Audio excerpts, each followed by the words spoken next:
You know, in the last 4 years here, as we've gone around America and traveled the paths of America, we've seen stones and what cities and towns have done with stones and brick and mortar and steel and wood. And it seems to have all come together here in Dividend Pond in some very, very artistic, creative way. Um, we've seen so many uses of stones in cages to fortify hillsides. Stones remaining as part of an old bridge to show the old, cement abutment of, an old bridge that was torn down for a new interstate.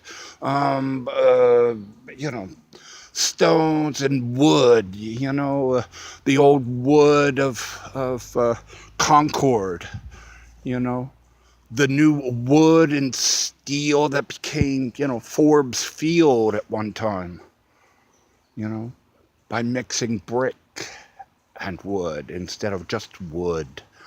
Um, so much man has used of wood and steel and stone, and it all seems to kind of come together here.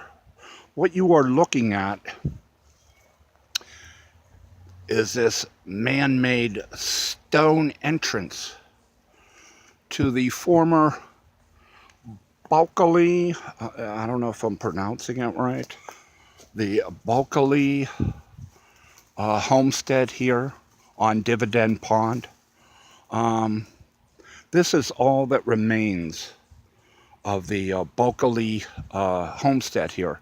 At one time, we're talking about 18th century or so, and a number of generations lived here on the pond. And this is just about all that remains. This is a stone, sort of, to a grave site, if you will, gardens of stone, if you will, to the Bulkley homestead. Okay, sort of their, obelisk, if you will, in the graveyard here, which is Dividend Pond. Okay, can be seen as that. Look at that right there. That is wood. That is natural tree. Okay.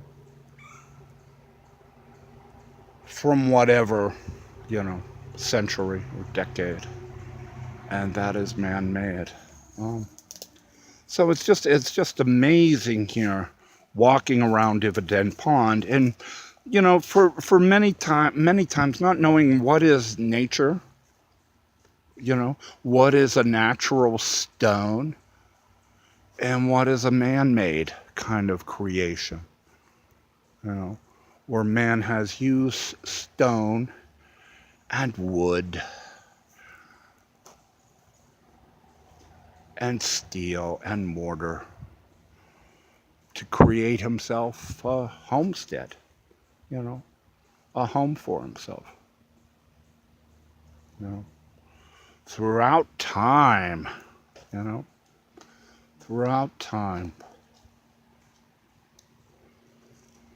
How many times have we seen that around the country? Where man has created shelter out of the natural.